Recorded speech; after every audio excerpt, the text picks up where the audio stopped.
Hi again, friends. We're going to talk about fractions greater than 1 now. Take a look at my model right here. I think we can all agree that this is divided into fourths. We know that we have 1/4, 1/4, 1/4, and 1/4. And we also know that there's 1, 2, 3, 4 fourths in this shape. And that also tells us that it's the one whole shape, right? Now, here's the thing. We know that fractions are considered, or the definition of fraction is that it's a part of a whole. So how can we make fractions greater than one whole? Is that even possible? And the answer, of course, is yes.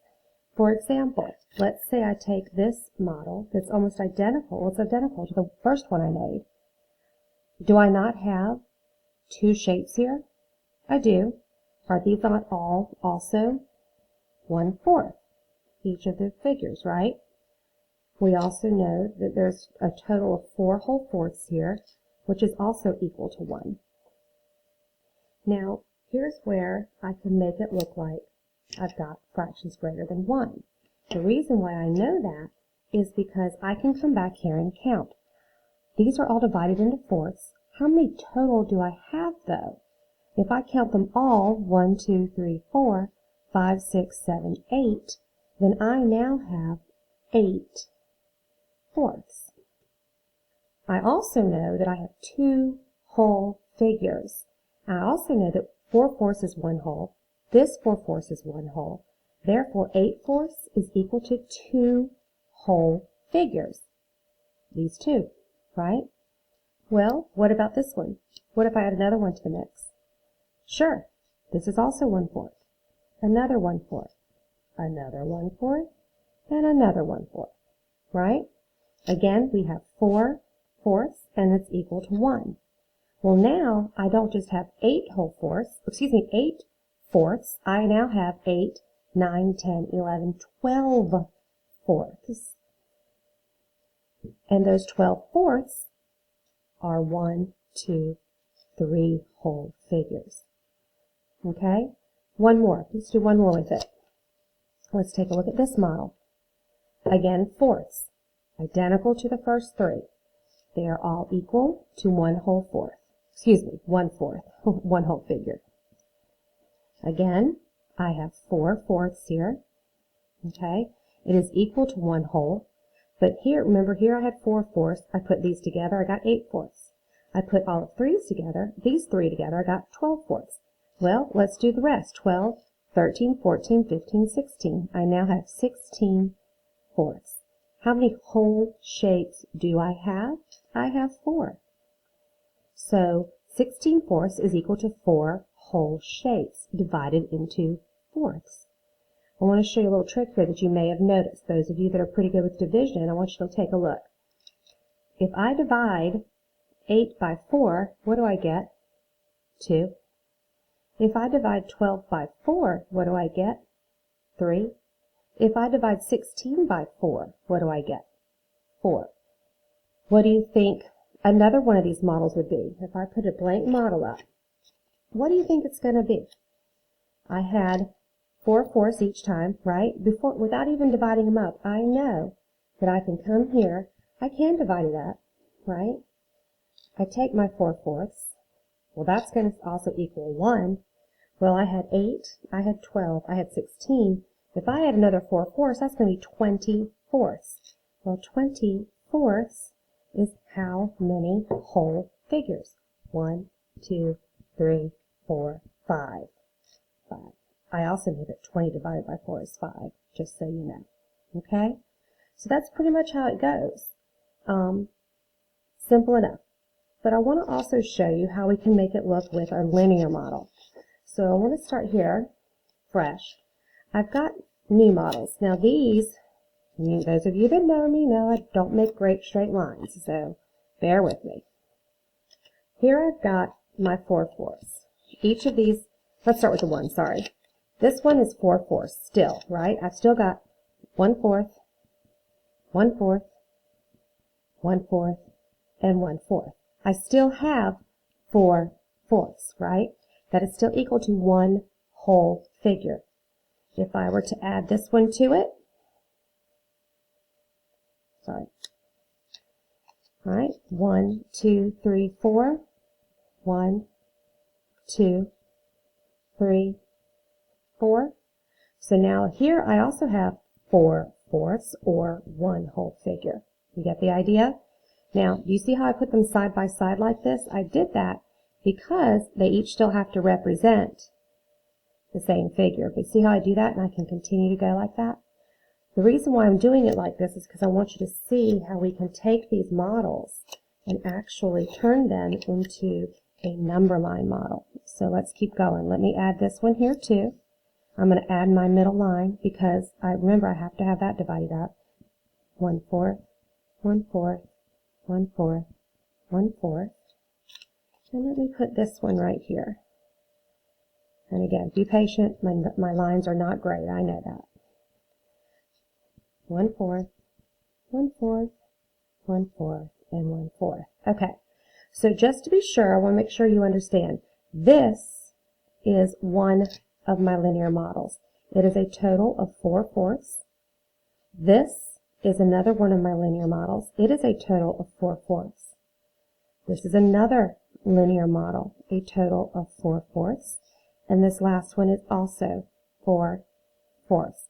If I go back and I count each of these separately, I'm going to see that I have 16 fourths, because 4 plus 4 is 8, 4 plus 4 is 8, 8 plus 8 is 16, right?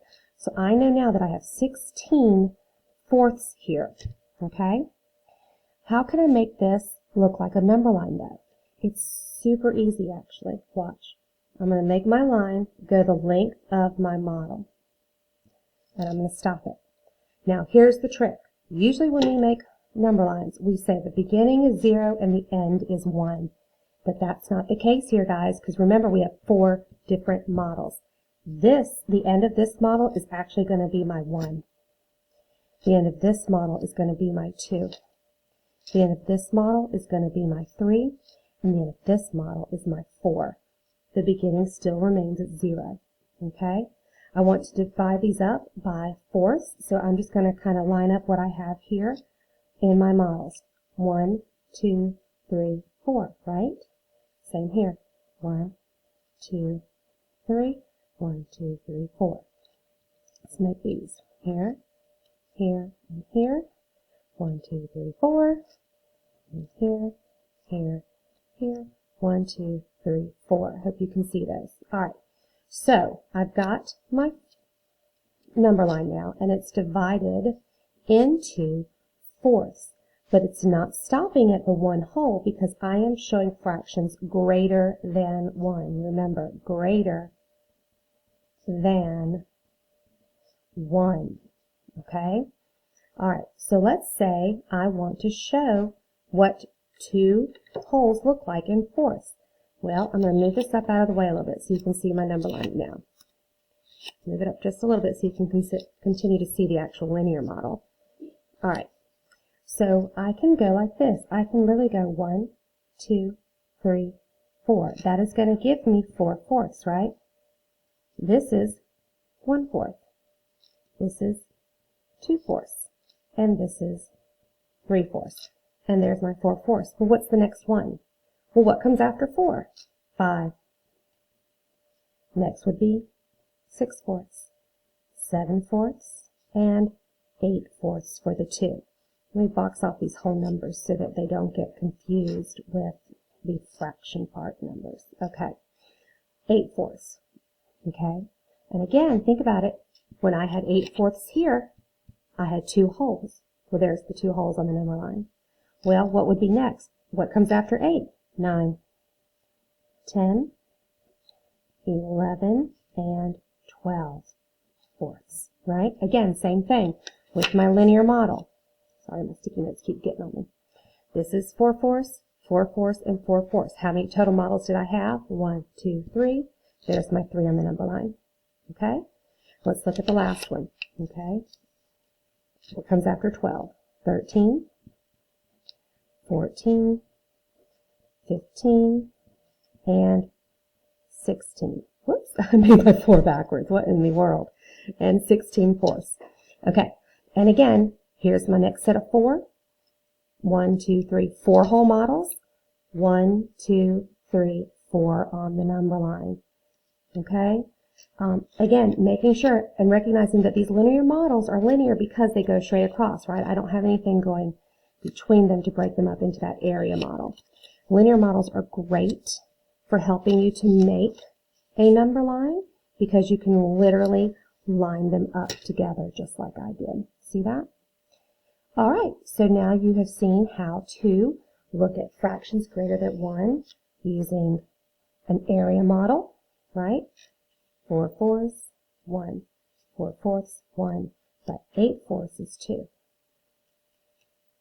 4, 8, and 12/4 is 3. 4, 8, 12, 16/4 is 4. And then, of course, we added our other one over here because I ran out of room over here, so sorry about that. We have our 4/4 here, which gave us a total of, and let me make it look like the others, gave us a total of 20/4, which gave us a total of 5 whole figures. 1, 2, 3, 4, 5. Okay? And then, again, with our linear model, same idea, 4, 4, 4, 4, and transferring it to the number line so that I can see, whoops, my whole numbers. 1, 2, 3, 4, and again, I have how many models up here?